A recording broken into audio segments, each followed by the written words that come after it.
DreamWeavers StarTrax.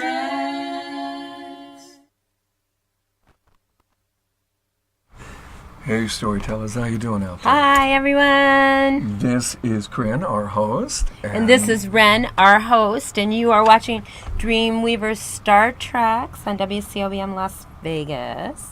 And we run on imagination, ROI. We do! And we are helping the world, one artist, one storyteller at a time.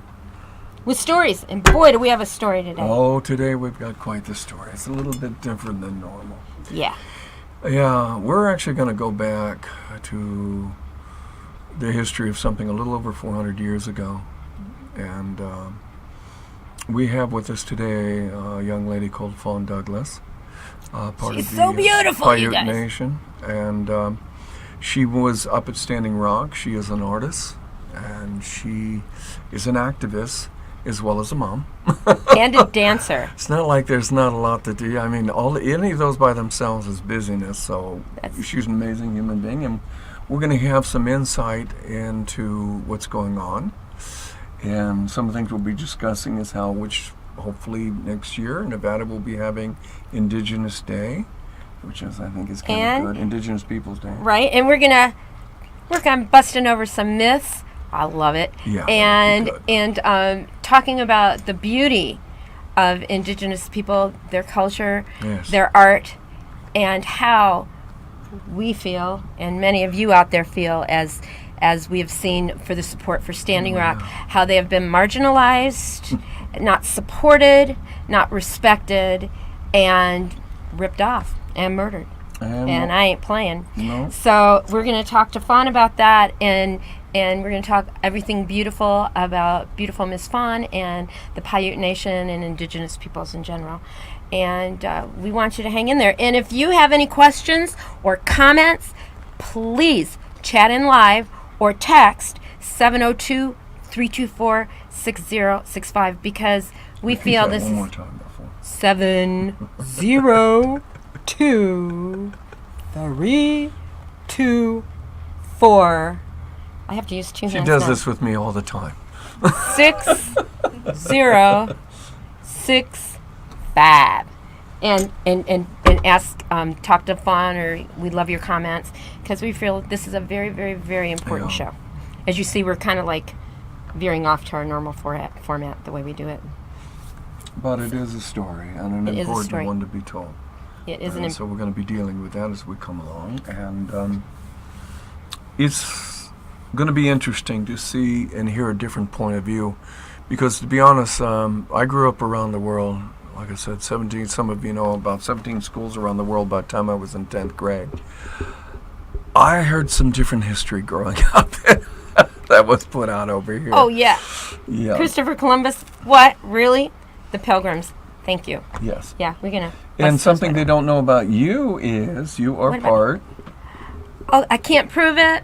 This is something my father told me, that he is up in Cherokee. Tennessee, right? Grew up in the hills in Tennessee, in Appalachia. I haven't done the genealogy. I don't know if it's true or not.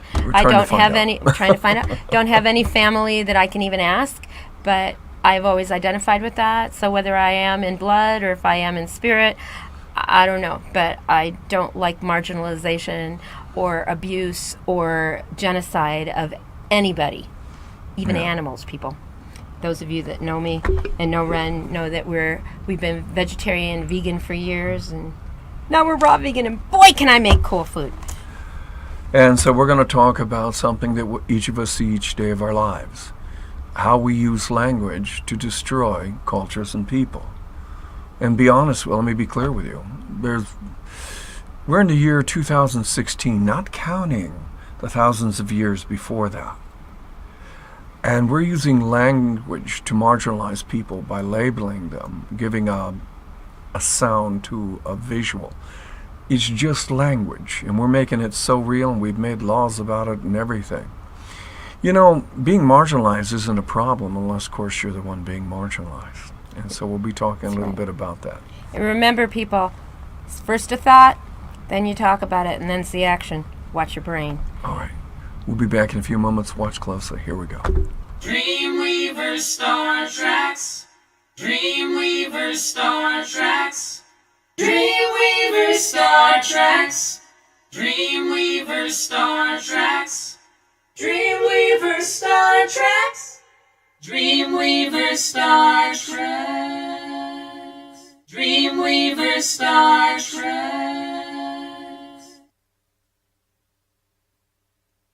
All right. Wow. Oh, it's beeping. Okay. You forgot to turn the volume down again. All right, we'll do that. Here- Okay, hi. Hi. This is Fawn Douglas. She's so gorgeous, people. Look at this. And she's amazing. She agreed to wear her regalia. Yes. Is what it's called, and it's beautiful. As you saw her dancing on the video, and that was actually, if you watched Lady Reiko show back in March, she danced on her video, and that was part of the video. Yeah. And you saw pictures of Standing Rock, and where Fawn was, not very long ago, a couple weeks ago. Oh yeah, just a few weeks ago, I went out there. I flew out to meet some of my friends. They were flying in from New Zealand, and they're from the Maori peoples. Wow. And they heard the call for Standing Rock, and they were seeing what was going on, not so much on the news, but more on Facebook, social media, about what was happening. And they felt the need to be there to share their haka, to share their prayers, and they wanted to fly out. And they asked if I could meet with them, to show them, because of course they're not from here. I was like, absolutely. If you're flying in from New Zealand, I could fly over again from Vegas. New Zealand, wow. Yeah, so we got an RV and we went from Billings to Bismarck area to Standing Rock, and we happened to show up on the worst night. In my opinion, it was the worst night. November 20th, we were there. And that's when the Morton County Sheriff's Department was unleashing the water cannons on the people in 20-degree weather. 20-degree weather. They're shooting them with the rubber bullets, these bean bags, mace, and who knows what else was in that water. I took a testimony. That was another discussion, Yeah. because everyone said the water had a chemicalness to it. Yeah, it had a certain scent to it that was not water. There was definitely something else in that. But yeah, we got there on that night, and we couldn't get through. They had the roads blocked, and so we had to go around. And by the time we got around in the area, they were telling people to go to the tribal community center. It's like a gym. Okay. And they were treating people over there, letting people warm up. And so we got there around 2 in the morning, and there was people, coming in and out. And there was some of the, and these are very young men. They're about 19, 20. Just kids. Basically, and That they are looked behind the cannons and all this stuff? they were Are the you ones who talking got about- shot. They were Shot, sitting yeah. there, and they were like just sore. And I was like, "Where did you get shot?" There's like all over my back, and one of the guys stood up, tried to stand up a bit, and he had these marks all over his back. Looked like somebody took a bite out of him several times. And I was like, "Yeah, we got shot," and all the wounds are on the back, which is cowardly, I think. The whole Incredibly Let's cowardly. be honest. The whole thing is cowardly. Let's see. We get to wear helmets, masks, thick gear. We all look like we overate at donut shops.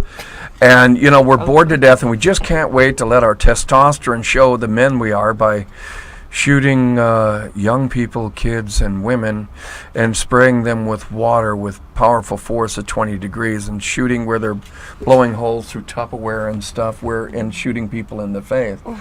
I'm afraid I think the word coward, unfortunately, is a choice, and that really fits it. Well, and I'm going to tell you something that I was blown away, and you guys saw in the media at the beginning when you saw that green thing, and what about that big? Well, yeah. it'll be on About one of that the big. images. It was on the first media Yeah. that we just had. Those are the beanbags, you guys. When I thought, when you're a kid, you play with beanbags and stuff. So I was thinking of little beanbags, and then I thought, well, if they're going to use it as a weapon, that they'd be like little round marbles or something. No, my God, they're that big. Yeah. And they move at about 500 feet per second, and that's about 5 times the speed of a baseball. So, yeah. Yeah, and even the rubber bullets are the size of a golf ball. I was seeing some of that, the size of a golf ball. Yeah, they're and not small. long. No, they are not. Oh my God! And there were women, children, older people, young people.